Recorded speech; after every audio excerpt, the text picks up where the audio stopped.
शिव महापुराण 6वां अध्याय। ब्रह्मा विष्णु संग्राम। श्री नंदिकेश्वर बोले, पूर्व समय में जब श्री विष्णु जी अपने सहायकों एवं अनुचरों सहित श्री लक्ष्मी जी के साथ शेष शैया पर शयन कर रहे थे, तब ब्रह्मवेत्ताओं में श्रेष्ठ ब्रह्मा जी स्वयं ही वहां आ पहुँचे और विष्णु जी को पुत्र कहकर पूछने लगे कि तू कौन है?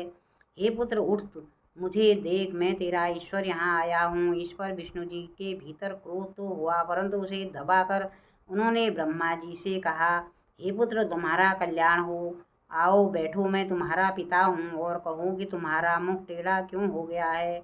इस पर ब्रह्मा जी ने कहा, समय के फेर से तुम्हें अभिमान हो गया है। हे पुत्र, मैं तुम्हारा संरक्षक ही नहीं हूँ, किंतु समस्त जगत का पितामह हूँ। विष्णु जी ने कहा, हे रे चोर, तू अपना बड़प्पन क्यों दिखाता है? सारा जगत तो मुझ में निवास करता है। तू मेरे ही नाभि कमल से प्रकट हुआ और मुझसे ही ऐसी बातें करता है। नंदिकेश्वर कहते हैं कि जब इस प्रकार रजोगुण से मुग्ध इन दोनों महानुभावों में विवाद होने लगा, तब वे दोनों अपने को प्रभु कहते कहते एक दूसरे का वध करने पर उद्यत हो गए और युद्ध छिड़ गया। हंस और गरुड़ पर बैठे दोनों अमर ईश्वर परस्पर युद्ध करने लगे। उनके वाहन भी लड़ने लगे। देवता आकाश से देखने और दोनों देवताओं पर पुष्प वृष्टि करने लगे।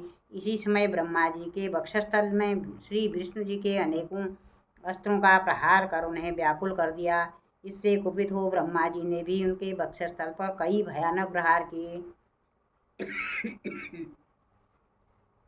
अग्निवत अस्त्रों के आश्चर्यजनक व्यापार हुए। देवता एक दूसरे के प्रति कानाफूसी करने लगे। युद्ध से भ्रमित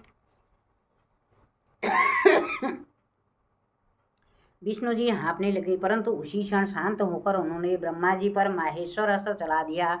इससे ब्रह्मा जी को बड़ी चोट लगी और उन्होंने पाशुपत अस्त्र चलाकर विष्णु जी के वक्षस्थल पर आघात किया। इससे पारस्परिक आघातों से देवता अत्यंत व्याकुल हो उठे और उन्होंने कहा, आप दोनों ही अराजकता उत्पन्न करते हैं, अतः यह सारी सृष्टि शिव जी की है कि जिन त्रिशूलधारी की इच्छा बिना कोई एक तिनका भी इधर से उधर नहीं कर सकता। हम लोग शिव जी के पास जाते हैं। ऐसा कहकर देवगण चंद्रशेखर श्री महादेव जी के पास गए। महादेव जी अपनी सभा में उमा सहित मणिमय दिव्य सिंहासन पर विराजमान थे। देवताओं ने साष्टांग दंडवत कर श्री महादेव जी को नमस्कार किया। इनको नमस्कार करते देख श्री महादेव जी ने उन्हें अपने पास बुला लिया और अर्थ गंभीर वाणी बोले।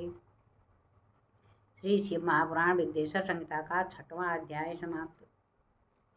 शिवाय।